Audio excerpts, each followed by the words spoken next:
নামাজের সময় ছোট বাচ্চা খেলনা নিয়ে জায়নামাজের উপর বসে থাকে, কোলের কাছে সেজদা দেওয়ার জায়গা থাকে না, তখন করণীয় কি? ওযু করার পর যদি মোবাইলে কোনো ছবি বা ভিডিও দেখা হয় তাহলে কি ওযু ভেঙে যাবে? ওযু করতে গিয়ে অন্যের ওযুর পানি শরীরে পড়লে কি কোনো রকম সমস্যা আছে?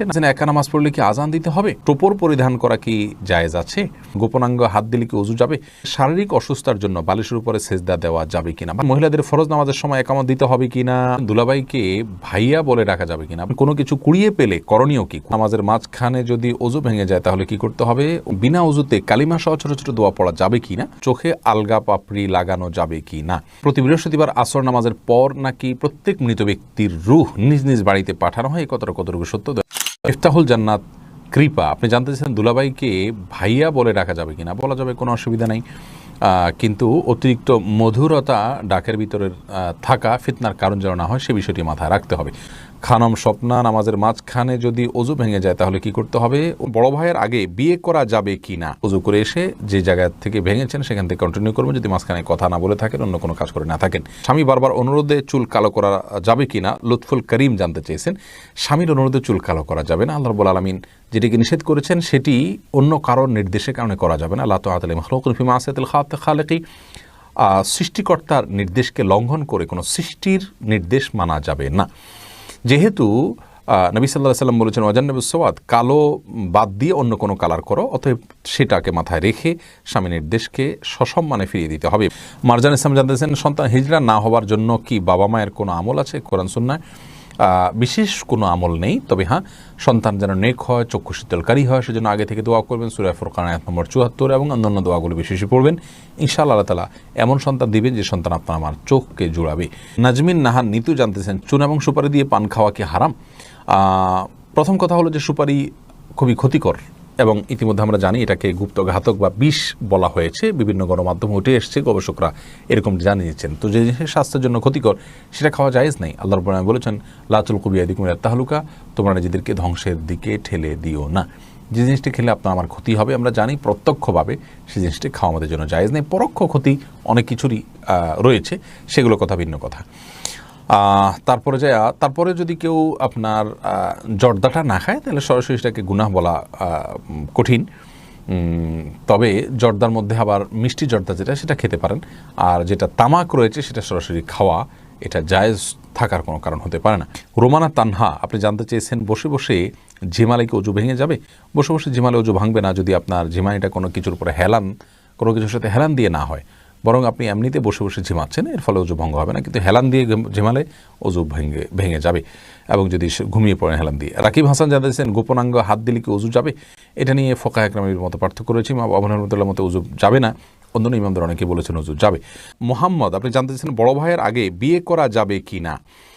জি বড় ভাই মোহাম্মদ, অবশ্যই বিয়ে করা যাবে। আমাদের সমাজে অনেকে মনে করেন যে বড় ভাইয়ের আগে, বড় বোনের আগে ছোট বোনকে বিয়ে দেওয়া যাবে না, বড় ভাইয়ের আগে ছোট ভাই বিয়ে করতে পারবে না। এগুলো সবগুলো আমাদের মনগড়া কথাবার্তা। ইসলামী শরীয়তের কোনো ভ্যালু নেই। যার যখন বিয়ের সামর্থ্য হবে তিনি তখন বিয়ে করতে পারবেন। বিবস্ত্র হয়ে গোসল করা যাবে কি না? এমনি বিলাল মোল্লা জানতে চেয়েছেন, না ভাই, বিবস্ত্র হয়ে গোসল করা উচিত না। একজন মুসলিমের জন্য বিবস্ত্র হয়ে গোসল করা এটা নির্লজ্জতা। আর কেউ দেখুক আর না দেখুক, আল্লাহ রাব্বুল আলামিন তাকে দেখছেন। জাস্ট এই বিষয়টিকে মাথায় রেখে অন্তত তার বিবস্ত্র হয়ে গোসল করা থেকে বেঁচে থাকা উচিত। শামিয়া আক্তার সালমা, আপনি জানতে চাইছেন কোরআন কারীম ভুল পড়লে কি গুনাহ হবে? যদি অনিচ্ছাকৃত হয়, না জেনে হয়ে যায়, ইনশাআল্লাহ এর ফলে গুনাহ হবে না, কিন্তু শুদ্ধ পড়ার জন্য তার চেষ্টাটা থাকতে হবে। রোমানা আক্তার জানতে চেয়েছেন, প্রতি বৃহস্পতিবার আসর নামাজের পর নাকি প্রত্যেক মৃত ব্যক্তির রূহ নিজ নিজ বাড়িতে পাঠানো হয়, কতটুকু সত্য দয়া করে জানাবেন। সম্পূর্ণ ভুল এবং কুসংস্কারাচ্ছন্ন একটি বিশ্বাস, প্রিয় বোন। বৃহস্পতিবার রাতে মানুষের রূহ ফিরে আসা তো দূরের কথা, মানুষের রূহ একবার চলে গেলে সেটা আর পৃথিবীতে কখনো ফিরে আসে না। এটা ভূতের রূপ ধারণ করে আসে, বৃহস্পতিবার রাতে আসে, এই ধরনের বিশ্বাসগুলো হিন্দুদের মধ্যে আছে। ইসলাম এরকম কোনো বিশ্বাসকে অনুমোদন করে না, যার কারণে এগুলো থেকে আমাদের দূরে থাকতে হবে। বিপ্লবী কলম আইডি থেকে জানতে চেয়েছেন, মহিলারা হায়েজ অবস্থায় আজানের জবাব ও আজানের দোয়া পড়লে কি গুনাহ হবে? উত্তর হলো না, অবশ্যই গুনাহ হবে না, বরং হায়েজ অবস্থায় এটা করা যাবে। মিনহাজুর রহমান রাকিব জানতে চেয়েছেন, ওযু ছাড়া কি আজান দেওয়া যাবে? দেওয়া যায়, কিন্তু ইচ্ছাকৃত এবং নিয়মিত এরকম করা উচিত নয়, মাকরুহ। এমনি রাজীব বিন জাহাঙ্গীর, আপনি জানতে চেয়েছেন নিজের বিয়ের খুতবা কি নিজে পড়া যাবে? যেতে পারে, অসুবিধা নেই। সিদ্দিকুল্লাহ, আপনি জানতে চেয়েছেন আমি যদি পেশাব করি তখন পেশাব ক্লিয়ার করার পরেও আমার পেশাব 1 বা 2 ফোঁটা পড়ে যায়, সেক্ষেত্রে আমার অজু এবং নামাজে বেশি সমস্যা হচ্ছে বেশ কিছুদিন ধরে।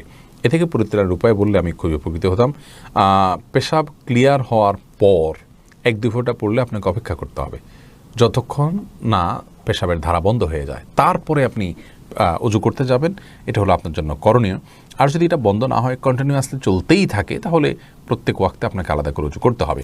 শামীম রাজা জানতে চেয়েছেন, গায়রে মাহরাম পুরুষকে কোনো মহিলা সালাম দিতে পারবে কি না।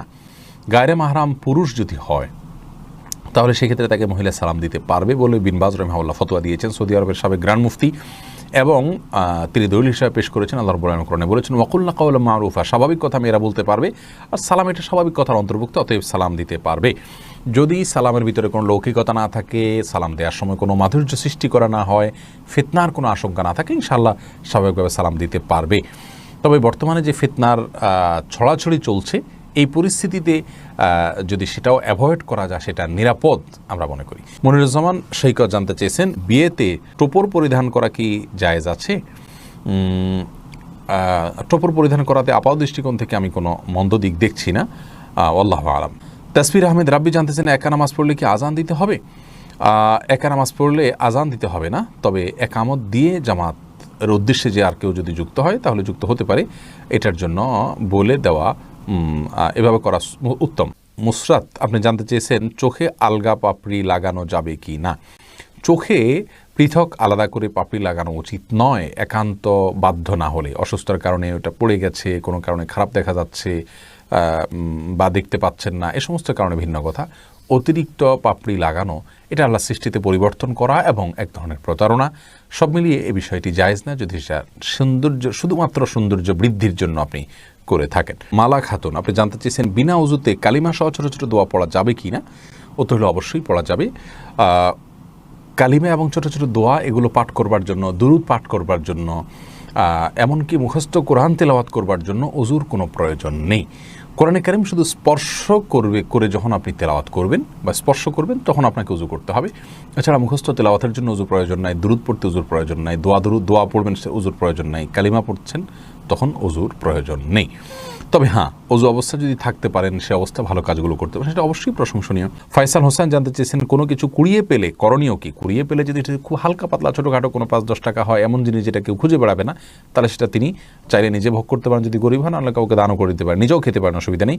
আর যদি অনেক বেশি মূল্যবান কিছু হয় তাহলে সেটা অবশ্যই মালিককে খুঁজে তারপরে বের করে ফেরত দেওয়ার উদ্যোগ নিতে হবে। সেটা যদি করা না যায় তাহলে সেক্ষেত্রে তিনি চেষ্টা করবেন যাতে কোনো গরিব বা অভাবী মানুষকে দেওয়ার। আর তিনি নিজে যদি গরিব অভাবী হন, জাকাত খাওয়ার হকদার হন, অভাবী মানুষ হন, তাহলে সেক্ষেত্রে নিজেও তিনি ভোগ করতে পারবেন। রত্না আফরোজা আপনি জানতে চেয়েছেন, শারীরিক অসুস্থতার জন্য বালিশের উপরে সেজদা দেওয়া যাবে কিনা। বালিশের উপরে কেন সেজদা দিতে যাবেন?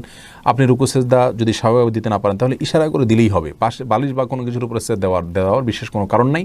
আপনি ভূমিতে, জমিনে, ফ্লোরে সেজদা যদি দেওয়ার মতো অবস্থা না থাকে, চোখের সমস্যা বা অন্য কোনো অসুবিধা, অপারেশন ইত্যাদি হয়ে থাকে, তাহলে আপনি ইশারায় রুকু করবেন আর ইশারায় সেজদা করবেন, যতটুকু সম্ভব সেজদা নিয়তে উপর হবেন এবং সেটা সেজদা হিসাবে গণ্য হবে ইনশাআল্লাহু তাআলা। শাহনাজ আনসারী জানতে চেয়েছেন, মহিলাদের ফরজ নামাজের সময় একামত দিতে হবে কি না।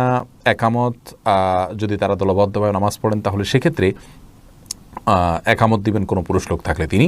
সুমাইয়া আফরিন জ্যোতি জানতে চেয়েছেন, অজু করার পর যদি মোবাইলে কোনো ছবি বা ভিডিও দেখা হয় তাহলে কি অজু ভেঙে যাবে? না, এর কারণে অজু ভাঙবে না, অজুর ভাঙার সাথে কোনো সম্পর্ক নেই।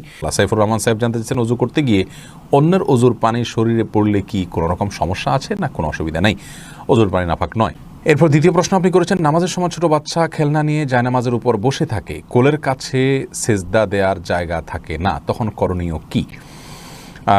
তখন করণীয় হলো, আপনি সালাতরত অবস্থায় বাচ্চাকে ধরে আস্তে করে ডানে বামে কোথাও সরিয়ে দিয়ে আপনি সেজদার জায়গা করে নেবেন, যাতে আমলে কাসির না হয়। অর্থাৎ এত বেশি নড়াচড়া করলেন যে আপনি নামাজে আছেন কিনা কেউ দেখে সন্দেহের মধ্যে পড়ে যায়, এতটুকু যেন না হয়। শুধুমাত্র হালকা আলতো করে বাচ্চাটাকে ধরে একটু সরিয়ে দিয়ে আপনি সিজদা করলেন, রুকু করলেন, এটা করবেন। আর যদি এটাও কঠিন হয়ে যায় তাহলে নিজে যদি সরার জায়গা থাকে, একটু পেছনে, একটু সামনে, একটু ডানে বামে, তাহলে সরে গিয়ে সিজদা করুন। অথবা যে কোনোভাবে জড়সড় হয়ে আপনাকে সিজদার যে শর্তগুলো আছে 7টি অঙ্গের উপরে সিজদা করা, সেটি আপনাকে করতে হবে যে কোনো মূল্যে।